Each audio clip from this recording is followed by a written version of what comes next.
Good morning, everybody, or should I say good evening, because you'll hear it this bedtime. Becky from Aggie, as you can see from my top. Since it's Easter, or near Easter, I thought that it would be really good to read a story that is about something to do with Easter, the Easter story. So the one I'm going to read today is A Tale of the Three Trees, and I'll do a little rhyme as well. Got hot cross buns afterwards as well that the kids will probably like.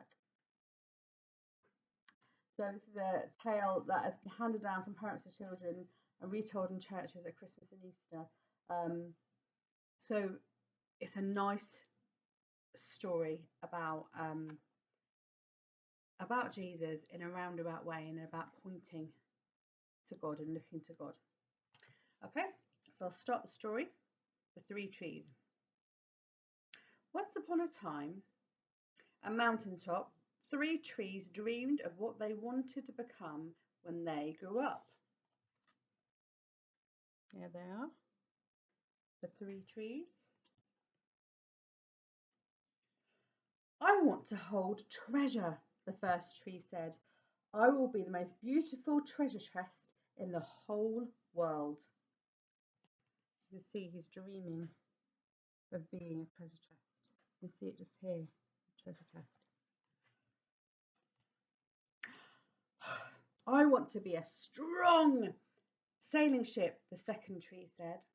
I will be the strongest ship in the world. I don't want to leave this mountaintop at all, the third tree said.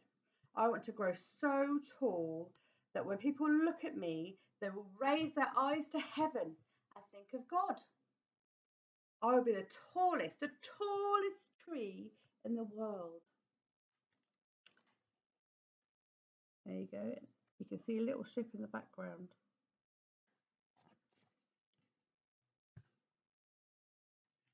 One day, three woodcutters climbed the mountain. With a swoop of the first man's axe, the first tree fell.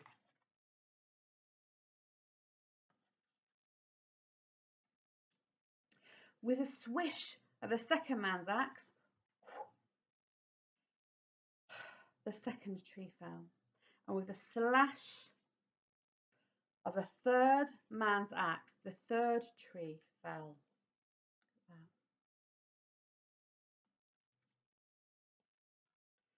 The first tree rejoiced when the woodcutter brought him to the carpenter's shop, but the busy carpenter was not thinking about treasure chests. Instead, his work-worn hands fashioned the tree into a feed box for animals. There's a woodcutter working around the feed box. The second tree smiled when the woodcutter took him to a shipyard. But no mighty sailing ships were built that day. Instead, the once strong tree was made into a simple fishing boat. The third tree was confused. When the woodcutter cut her into strong beams and left her in the umbrillard, what happened? The once tall tree wondered. All I ever wanted to do was point to God. Many, many days passed. Many nights passed. The three trees forgot their dreams.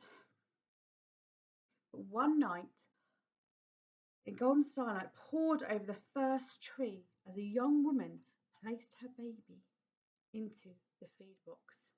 And suddenly, the first tree knew he was holding the greatest treasure in the world.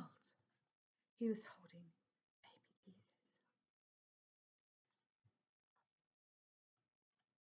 And there's Mary and Joseph putting the baby into the feed box for animals. Many more time passed, many more days and nights passed. And one evening, a tired traveller and his friends crowded into the old fishing boat, what was made out of the second tree. When a storm arose, the second tree shuddered. But when the traveller stretched out his hand and said, "Peace, peace," the storm stopped. And suddenly the second tree knew he was carrying the King of heaven and earth. It was Jesus who stopped the storm. One Friday morning, the third tree was startled when her beams were yanked from the woodpile.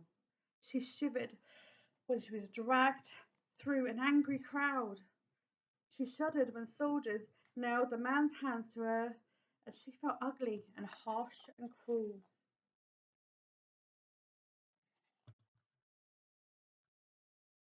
But on Sunday morning, when the sun rose and the earth trembled, with joy beneath her, the third tree knew that God's love had changed everything. It had made the first tree beautiful. It had made the second tree strong. It made the third tree a symbol that every time people thought of the third tree, they would think of God. There we are. Feed box that the baby was put in, the ship that carried Jesus who calmed the storm, and the cross that points to God. That was better than being the tallest tree in the world, he thought.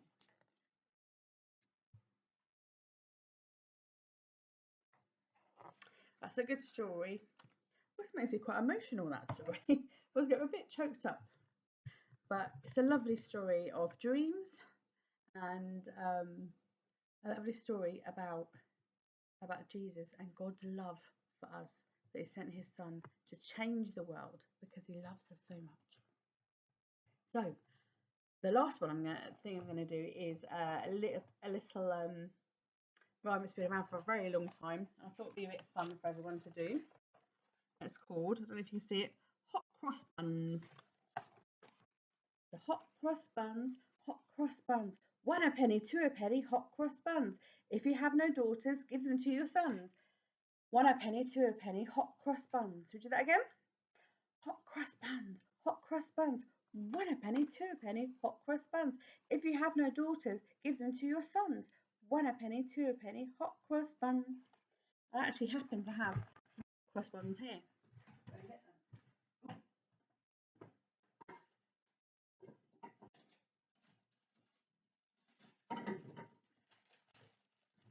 Here are my hot cross buns, and I'll be enjoying them later. And isn't it interesting that we have hot cross buns still, and that's our symbol of Easter, the cross, same as the tree, cross that pointed to God.